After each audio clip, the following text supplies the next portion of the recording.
வணக்கம் நண்பர்களே. பக்தி சேனல் மூலமாக உங்களை நான் வரவேற்கிறேன். நான் பிரேம் தர்மா, ஓஷோவின் சீடன். அன்பு, காதல், பக்தியின் மூலமாக ஞானநிலை அடைவது எவ்வாறு என்பதை ஓஷோவினுடைய வழிகாட்டுதலின்படி இந்த சேனலில் இருக்கும். ஒவ்வொரு வீடியோலையும் ஓஷோ குறிப்பிடக்கூடிய செய்தி மையமாக இருக்கும். அதனால் முழுமையாக பார்த்து பயன்பெறுங்கள். இன்றைக்கி நம்ம பார்க்கக்கூடிய வீடியோ ஓஷோவின் சொற்பொழிவில் இடம்பெற்ற அழகான செய்தியை தான் நம்ம வீடியோவாக பார்க்குறோம். இந்த செய்தியில் உள்ளுணர்வு என்பது என்ன அப்படின்றதுக்குண்டான விளக்கத்தை ஓஷோ கொடுக்கிறார். இறை அனுபவத்தை எவ்வாறு உணர்வது உள்ளுணர்வின் மூலமாக அப்படின்றதுக்குண்டான விளக்கத்தை இந்த வீடியோவில் நீங்கள் பார்க்குறீங்க. ராமகிருஷ்ணர் விவேகானந்தருடைய வாழ்வில் நிகழ்ந்த உரையாடலை சுட்டிக்காட்டி இந்த இறைவனுடைய அனுபவத்தை உள்ளுணர்வின் மூலமாக எவ்வாறு உணர்வது அப்படின்றதுக்குண்டான விளக்கத்தை இந்த வீடியோவில் நீங்கள் பார்க்க போகிறீங்க. முதல்ல இந்த சேனலோடைய தொடர்பு சேனலில் சொல்லிவிட்டு ஓஷோனுடைய வழிகாட்டுதலை நம்ம கேட்போம். ஓஷோ மெசேஜஸ் தமிழ், தியானம், பக்தி, குரு, சீடன் இந்த சேனலில் இருக்குது. உங்களுக்கு பிடித்தமான சேனலில் ஃபாலோ பண்ணுங்கள். இதற்குண்டான லிங்க் கீழே இருக்குது, செக் பண்ணி பாருங்கள். இப்பொழுது ஓஷோனுடைய வழிகாட்டுதலை நம்ம கேட்போம்.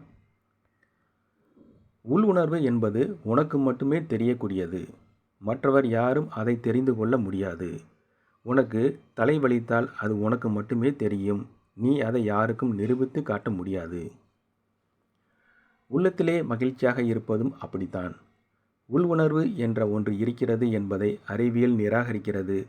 அதன் காரணமாக மக்கள் உள் உணர்வை மறந்துவிட்டனர்.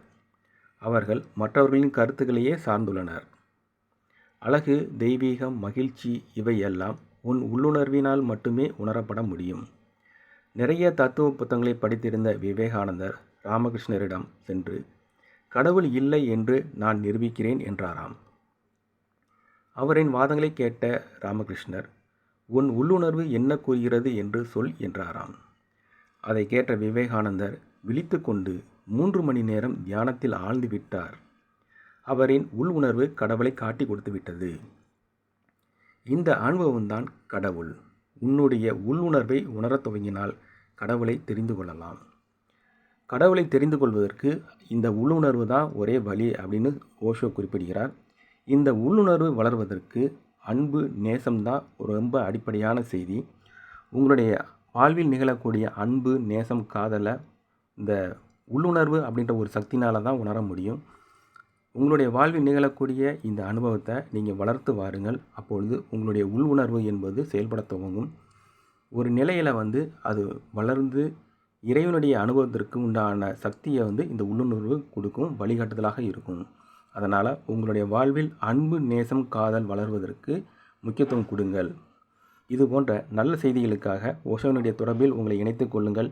இதுவரை கேட்டுக்கொண்டிருந்த நண்பர்கள் அனைவருக்கும் நன்றி, வணக்கம்.